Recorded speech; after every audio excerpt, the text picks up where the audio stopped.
it again. We're going back to Omaha. And it's on to the College World Series Final. The 2015 National Champions. One weekend of baseball remains on the regular season schedule for the Hoos. Those Virginia Tech Hokies will be in town Thursday, Friday, and Saturday to wrap up ACC play before everybody heads to the ACC tournament.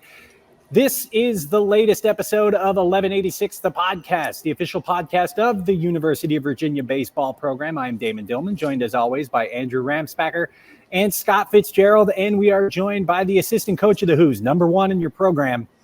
I don't know where he ranks in your heart. Matt Kirby joining us this week here on the podcast, the newest full-time assistant here at UVA. He's been here for about a dozen years, but now a full-time assistant. And yeah, that's a great way to start this. What's life like now as a full-time assistant after all those years as a volunteer? Well, first, thanks for having me. Been a long time coming, I guess, since we've been talking about this since January. But, we got to get the ratings up, so we've called in the the closer. Correct. No, it's been awesome. It's been, I guess the best part of it is you feel like, I've always had a hand in a little bit of everything, but not always been able to go out on the road recruiting and do those things, and that was kind of the biggest thing that the becoming full-time allowed me to do. So having that hand and being able to do that and be more involved in that piece has been great for me. So. Because not only do you now have your hand in recruiting, you're the recruiting coordinator now. That's an additional job title that came with all this. What does that involve? What is that meant for you? Basically, it's been more kind of organizing, taking some things off of those guys, Mac and Drew's plate and Coach O'Connor's plate, taking things off their plate and trying to, organize some things to, a lot of spreadsheets. I've gotten pretty good at Excel and trying to, maneuver scholarships and different things like that and play to see what we have available and what going forward. So that's been interesting. I've been able to go out and see our 24 commits. A good amount of those guys play. But for the most part, it's really been supporting Mac and Drew and Oak and whatever they need from that standpoint. Now that you're going out on the road, is Mac going to let you go to Jersey, or is that something that you just don't touch like that? I actually was there 2 weekends ago. Okay, I was allowed to go, and I walked up to the game, and the first scout I see says, "Oh, Mac let you out." There you go. So, we laughed, but I was there. I was up in New Jersey 2 weeks ago during the exam break. Got to see one of our current 24 commits. We kind of joked about this with Anthony Stefan on last week, and like what that's like in Mac's reputation kind of in the Northeast. You obviously about it because you get these guys, they would come in and you coached them up and stuff. And obviously Mac, tells you tales from the road and being up there. But now that you got to go out there, and can you kind of like feel his influence? Like what is his reputation up there? Why is UVA so good at recruiting the best athletes in that area? Well, one, as soon as you walk up, everybody, the first question they ask, how's Mac doing, or where's Mac? That's the first thing everybody, from a scout, from a high school coach, from a travel coach, anybody from Jersey, that's their first question to myself or Drew. So obviously everybody in Jersey knows him. Not only as a baseball coach, but as a baseball player, as a football player growing up in Jersey. So obviously his reputation precedes itself with those guys. So being able to go up and actually talk to people that have known Mac for a long time is a cool experience as well. Is there, with you now kind of like in the thick of the recruiting process, is there anything that you kind of uncovered that you are surprised about, but maybe from a student athlete perspective or or something that that student athletes or prospective student athletes are looking for now these days? Obviously, I think it's gonna continue to evolve and change with NIL. I haven't had as many of those, conversations about NIL and different things like that. Obviously, we were limited in what we can discuss with the recruits in that standpoint. But I think it's starting to play a whole different avenue than you would think with, you'd see it, you see it more with transfer guys, but it's starting to creep into the high school piece. And a lot of that, in my opinion, it has to do with their advisors, because they know what's going on with their guys that they're advising in the college game. So they know that there's opportunities out there, and they're trying to prepare those guys. From a travel standpoint, from a recruiting standpoint, there's nothing I've been surprised about. I think the biggest change in the last, I would say, 2 years is that we moved to a system where you can't have contact with guys until August 1 of their junior year, which I think is huge for both the player, the recruit, and us as a coaching staff. In college baseball in general, just because you're not having to make or have conversations with 8th graders or 9th graders, and that's what we were doing. And you're having guys having conversation with guys who haven't even played their first baseball game at their high school level, or haven't played their first varsity baseball game. They're already committed to a UVA or a North Carolina or an LSU and things like that. So I think that has helped a lot from that standpoint of allowing kids to be kids, enjoy playing. And then, when August 1st comes, they have at least played two years of high school baseball. They played 2 years of at least the summer circuit at a high competitive level, to be able to evaluate those guys and not just say, hey, what do we think these guys are going to be in 5 years, right? I mean, you're trying to look into a crystal ball, and you get some of them right, you don't get some of them right. But this, hopefully moving to August 1st, allows us as coaches to make better decisions, but also for the players to be able to make better decisions. I think that's a huge piece in it, that they actually understand and value, more than just baseball, and kind of understand and I'm a little bit closer to college, and I can make a little bit healthier decision. I've always wondered about that. How hard is that? Because obviously there's so much projection involved when you're talking about an 8th grader. What are you looking for? What kind of traits? What kind of what kind of things jump out at you? It has to be impossibly hard. Athleticism is the first piece, right?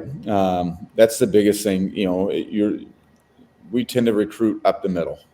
Catching, pitching, shortstop, center field, and those guys are extremely athletic players for the most part. And at that age, you're looking for a guy that maybe throws the ball pretty well, has above average arm strength, can run above, better than his peers. Is a little bit more twitchy than his peers. A lot of times, those guys that you saw committing as freshmen in high school, they had basically matured faster than their peers. And it's interesting because if they don't continue to work, the guys that weren't as good as they were as freshmen, they continue to work. They kind of put in a little bit more extra work because they have to keep up and be and hang with those guys. That once they do mature, they either catch up to them or they end up passing those guys if those guys don't put in the work. So the biggest thing is athleticism and probably arm strength and seeing how guys move. I mean, it was a total. You're taking an educated guess, right, of what you think a player is going to be, and we've done that. We've been pretty good at projecting those guys, but again, you're flipping. You're quite honestly, you're flipping a coin with hoping that you're at an 80%, 90% mark of getting it right, or even higher. I mean, you're hoping you're doing it at 100% rate, but it's never. Nobody is. Yeah. Correct. Yeah, that's wild to me. On this current roster with guys, prior, to those rules, right, where they could commit earlier. Yep. Obviously, Henry Ford's someone that like, how long did you know about him? Because he was in your backyard. I mean, McIntyre Little League, the whole thing. So Did you see traits in him when he was like, 8 years I used old to go over to McIntyre all the time because, obviously running our camp business, I would go over there and put up, try to put up flyers or make put myself in front of the families and the kids. So one, they knew that I genuinely cared about the kids playing in that little league.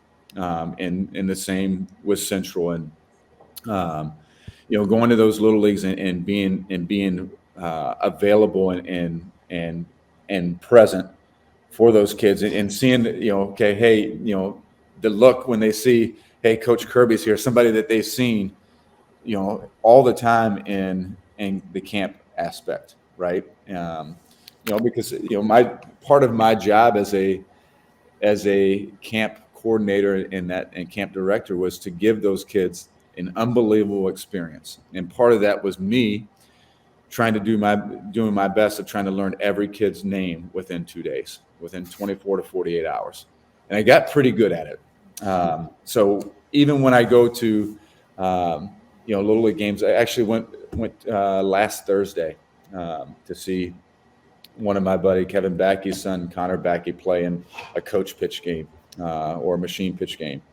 And sure enough, as I'm walking over the hill, Coach Elliott's son drills one off the wall, right? So, and he's been in our camp. So you see guys that have been in our camps and stuff like that. So seeing Henry Ford and saying, okay, here's a kid who's, again, much more physically mature than his peers and dominating at the level he is. Fun to watch. You sit there and you say, okay, hey, eventually at some point this guy's going to be hopefully a Cavalier, but you also want to see how those guys progress through Little League. But it's pretty cool seeing him come up through at McIntyre Little League and then having him end up committing here and now having a ton of success here as a first year. Did you learn his name pretty quickly? Oh yeah. Yeah. Oh yeah. How old was he when you first saw him? I probably saw him, first time I saw him was probably 10 years old. Okay. Obviously at a young age, you see guys, I think about like going to watch Connor Backey, who, got kind of like I'm Uncle Curb to him, right? I've spent so much time with his family that I'm the uncle, right? So that he knows, and you sit there and watch and you say, okay, hey, I've seen this kid at camp, and you remember that kid, and you see these guys put good swings, you see them make good plays, and you remember that from camp. So it's pretty cool to see those guys in camp and then see them have success at the Little League level. I'm fascinated by the names part. If you do the numbers, so 12 years during camp, I don't know, how many campers do you guys usually have? In a year, over 600. 600, and then you got 40 guys a year per roster, and then you're worried about another, I don't know, a pool of another 100 in your recruiting class. Do you have a trick? Because I thought I read somewhere like that the human mind can only like process like 500 people. So my whole thing of trying to remember everyone's name, when you're running a camp business, you're putting so many kids into an Excel spreadsheet. So I created Excel spreadsheets for each camp. And then, of course, when you're putting together teams or rosters for each camp to divide kids up, sign out sheets, sign in sheets, you start to learn, okay, if a kid can give me his last name, I know I can give you his first name. And then it was just putting together the face. Because I put them into the computer so many times. And then it was like, okay, if I can, when a kid walked up and he gave me his last name and I said his first name and seeing his eyes go wide, I'm like, okay, that makes a difference, right? And then when I can walk around throughout the camp and talk to a kid and not calling by his number, but calling by his name, again, the experience that gives a player and how much you truly care about an individual. To me, it was just me making that impact to try to say, okay, I'm going to do this, right? And then, putting in the work to try and to actually remember their names from year to year as well. So that's been my whole trick, is try to put those guys' names in, and then once I know their last name, remember their last name, I've got their first name. You put their faces together with that, and it came pretty easy to me. My wife is, again, she's the same way. She's like, I have no idea how you do it. But again, I mean, the experience, again, of trying to give a kid a great experience in our camp, whether it's the youth level or the high school level, it didn't matter to me. That was an important piece for me. The legwork is what you got to do. I mean, Yep. you can't pass that Excel sheet off to a student intern or anything. You got to do that to. No, or I mean, there's the option too of always just, okay, copy and pasting something Right. from here, or having the registration system create your Excel spreadsheet. Yep. For me, I always wanted to put the information in, because it also helped me learn, okay, their grad year, what positions they play, down to what T-shirt size, right? I mean, you start to figure out, okay, when you're putting together teams, you're trying to say, okay, hey, I got to be wary of putting all the guys with extra larges on one team, and then all the guys that are smalls on one team.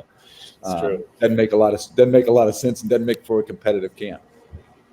We were talking before about, you've been here long enough now that you can remember Henry Ford when he was 10 years old. And going back to Mac, do I remember correctly, was Mac your connection to this coaching staff that originally brought you here? Do I remember that right? Yes, he was. So I actually worked a camp here. I believe it was Coach O'Connor's first fall. I was at VMI in 2023, the fall of 2023. 2003. 2003. Yeah, sorry, 2003. No, you're good. I was at VMI in the fall, and I came here and worked at camp. And that was my first experience. And I actually remember, I believe Tyler Cannon was actually in that camp as a young player. So, Did all right. yes. So I was here then, and that was just a weekend fall camp. And then I came here, I was at Georgetown in the summer of 11. And our volunteer there, Ryan Metzroth, was supposed to come work 2 camps. And he was engaged, going to get married, and basically said, like, this life isn't for me at the end of our season. So I had to call Eddie Smith and say, Eddie, our guy's not going to be here. I'll come down and work his camp in his place. So I filled out all the paperwork, did the background checks. And after the first camp, I was driving back, actually pulling into the house I was renting, a room I was renting in the house in Georgetown. And Coach Matt called and said, hey, would you have interest in, joining our staff? And of course, obviously, yes.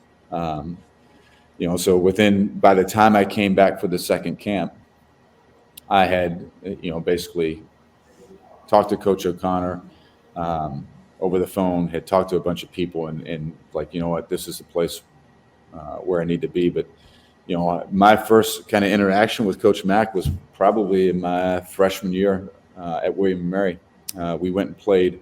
We played at East Carolina. We were on spring break, and that was our first CAA series. And that Tuesday, we got snowed out somewhere in South Carolina. It might have been around Winthrop. Got snowed out, and then on Wednesday, they asked me. I threw 1 inning in the fall. I was recruited as a catcher at William & Mary. And my senior year, I actually caught 3 games in high school. And Marlon Eikenberry, who was the catching coach at William & Mary at the time, and John Cole, both came to see me. And Marlon Eikenberry, actually, the first time he saw me, I pitched 10 innings of a game, and then caught the next 5. We played a 15-inning game. So my brother caught me, the first 10, and then I caught the next 5. And then the next time Coach Cole came to see me play, I was actually catching my brother, and he threw a perfect game against King and Queen. So, I was brought in as a catcher, but hey, we'll give you a chance on the mound. In my first outing in the fall, I gave up a grand slam to Brian Rogers, who was our All-American catcher at the time. And I remember Coach Farr saying, "Hey, you got good arm action, got good delivery, but if you were 6'3", 6'4", we might give us a shot." Well, we were down some injuries, stuff like that in the spring, and on that Wednesday, we basically did it like an inter squad, and I threw from the mound. He's like, "Hey, we need somebody to throw." I'm like, "Okay, I'll do it," and did pretty well. So on Friday,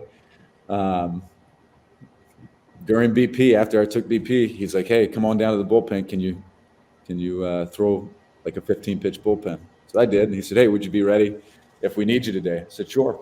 So I caught the 7th inning. We were getting our doors blown off, and I caught the 7th, and then pitched the 8th. And Coach Mack was the assistant coach at East Carolina, and that ended up striking out 4 guys in the inning.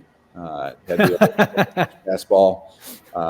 So that was my first interaction with Coach Mack, and then obviously him being at East Carolina during the time and competing against each other, and then obviously seeing him on the road when I was eventually at Brown and at Villanova and then Georgetown. So, but yeah, that was probably my first interaction with Coach Mack. Did he coach first or third at ECU? He coached third, I believe. Okay, yeah. So yeah, you got a front row seat then. Yeah, it's been a while. I mean, obviously, I remember certain things about that game. One of them was a pitcher by the name of left-handed pitcher Chris Rizak. He was also a pitcher, and Chad Tracy hit a ball that I still don't think, like, if it wasn't for the pine trees at the time in center field, that ball would still be going. He just absolutely crushed the ball. So I remember things like that, and I was behind the plate when that happened, so I got to see that pretty well too. You're obviously your Georgetown, being your previous stop, like you just said, and we talked about recruiting earlier, but I believe this is correct. Your Georgetown connection is what helped recruit Brandon Waddell to the program, correct? Correct. Yep. So what all went into that? Pete Wilk, he just passed away last month, which was he's a huge reason why I'm here, right? Because what a lot of people don't know is there was a time at Villanova. I left Villanova and spent a year out of baseball. I was actually working in it for a construction cleanup company in Philadelphia. So for about 9 months, I was basically clean. I was a scab. Okay, I was working for this company and had all of these guys that were in the union, and I was not. And it was all through a recruiting. Like, I recruited this kid whose family had ties in Jersey to this cleanup crew, and I ended up getting a job just to pay the bills, right, and to try to figure out, okay, what was my next move. So I spent a lot of time on trains, going back and forth between Villanova and Philadelphia, and putting up blinds. This company was putting in new windows at a high rise in downtown Philadelphia. So I was there at 7 a.m. knocking on people's doors, cleaning, moving things, taking down blinds. These people would come in, put in new windows, new sliding glass doors. I would clean up afterwards, and then at night, I would drive to Harrisonburg and then put new carpet in at what at the time was Wachovia. And at my time at Villanova, every year Pete Wilk would call and offer me a job, and I said no. I was dating a girl at the time who was also at Villanova, coaching at Villanova, so timing didn't quite work out. And then, he basically calls me and says, "Hey, look, I know you're out and you want to get back in." I said, "I'd love to." And Georgetown was in a hiring freeze. So I actually went there my first year as a volunteer. and worked at L'Enfant Plaza Hotel at night. My first week there, I was basically parking cars, valet attendant. Within 7 days, the manager quit. I became the manager of the L'Enfant Plaza Hotel and I forget what it was, like Capital Parking or something like that. So basically, we would get down at practice over in Bethesda, Maryland, and drive our guys back. I'd get back to Georgetown at 7:00 and then drive to L'Enfant Plaza Hotel and work there till 4 or 5 in the morning, go home, sleep for a couple hours, then go to the office. And that was my deal for a year while Georgetown was in a hiring freeze. And then once the hiring freeze lifted, he hired me. But he would send me out to Stanford camp. And every year, Stanford runs these camps for 2 weeks, basically. And me and him would go out there. We'd spend the week in the hotel. And Brandon Waddell was pitching in the premier game, which is, the premier games are always the night games at 7:00. And he was pitching against another right-hander. He was pitching against a right-hander that was pretty good as well. And Brandon was like 86, 88.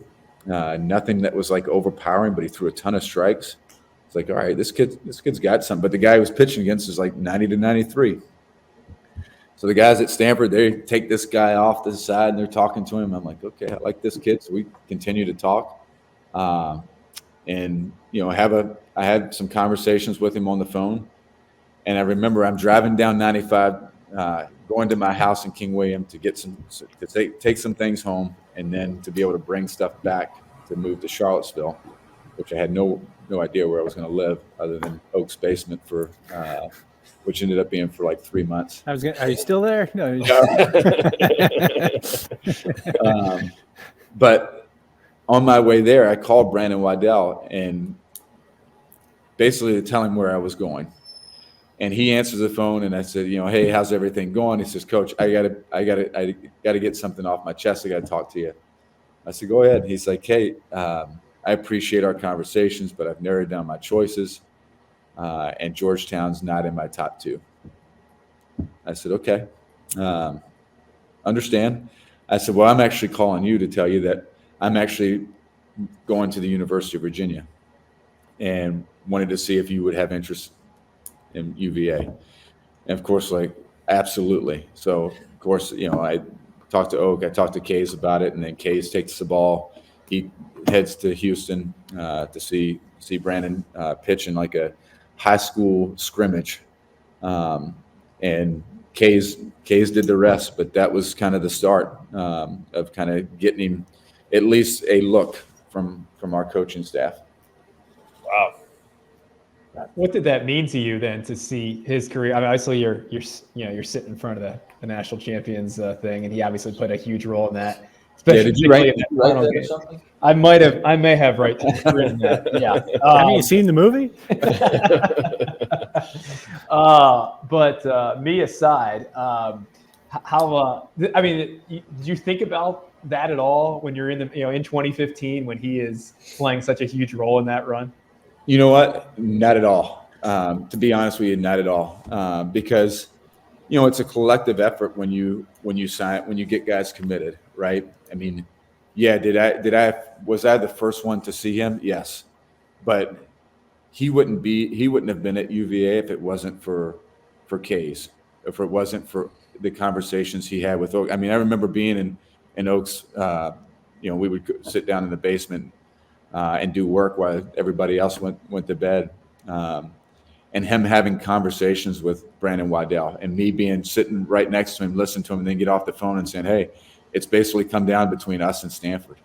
And we're, listening to them have conversations about, and that was a lot of it for me was learning, okay, what's the next step of actually landing guys like this? That for me at Georgetown would have been a huge get, right? And listening to how Oak talked to Brandon and how he talked to his parents, and so that was a huge learning part for me. But and then once he got here, seeing how everybody interacted and everybody's part in actually landing Brandon Waddell, So when all of this happened, it's like, okay, and we're going through everything, he's a player that we all got, right? It wasn't just me. And that's been a piece for every guy that's come here. Obviously there's somebody that sees him for, it'd be like Jake or Zach Geloff. Case saw Zach Geloff pitch first, right? that was the first piece of it. And then he became this, really good position player. But again, everybody has a hand in landing these guys. Well, one last thing I wanted to ask you before we let you go. What we were talking about when you first got here and your connection to Mac. What were your initial impressions, especially once you started working for Oak and living in his basement? So it's so funny because my first day, I had lunch with Mac, and the first thing he says to me is, "Hey, all of your buddies are going to reach out to you and want to say, what do we do? What makes Virginia, special? What makes them great, right?" And obviously, you're trying to, I understand his, the conversations like, "Hey, what we do here kind of stays here. What happens in the woods stays in the woods." So I 100% understood that. But within my first 30 minutes, not even 30 minutes, probably 15 minutes of practice, my first practice, I knew right away what separates, what the difference was from the places that I had been. And it's the attention to detail.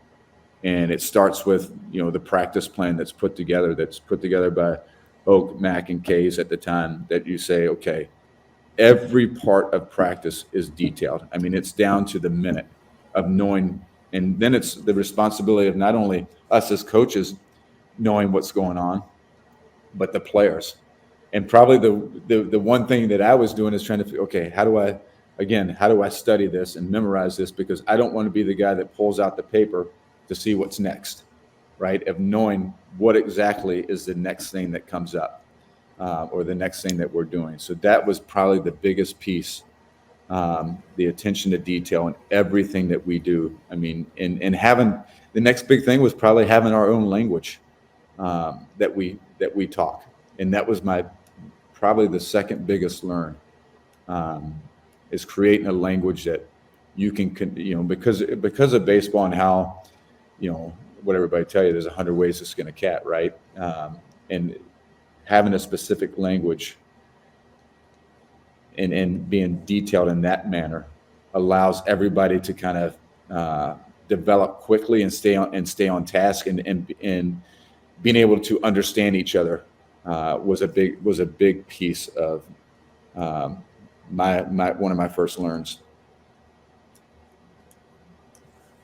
All right, that seems like a pretty good spot to wrap things up here. I know, like we said, the Hokies are in town starting Thursday night. You guys have practice coming up here today. So Curb, he's like Cher. He's like Bono. He's Kirby. Thanks for joining us. I'm sure this will be the most popular episode of 1186, the podcast to date. A high bar to clear. By the way, I forgot to mention my son's favorite UVA baseball player, Jacob. Yeah. He got his baseball cards on. Yeah, player. He got his baseball cards on Sunday. He asked, "Is Coach Kirby in there?" Hey, quick story. My dad, right? Okay, he passed away in October 1st of 21. Okay, very similar to Buck's dad. Had cancer. Found out in August, passed away in September. Right. But funny story that my dad would always. My brother. I was called the chosen one in my family. My brother, that's what my brother called me, because in his eyes, I could do no wrong to my parents. And here I am, 38, 40 years old this was a few years ago, but my brother would ask my dad, "Hey, what are you doing this weekend?" He's like, going up to watch Matt play.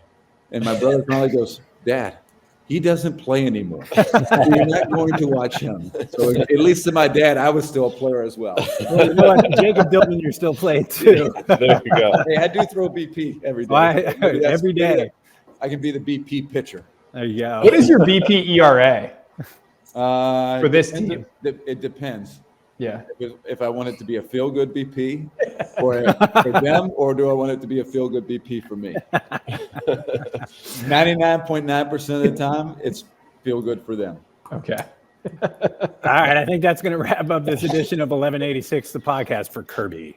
For Scott, thanks for watching. We'll see you next time here on 1186, the podcast.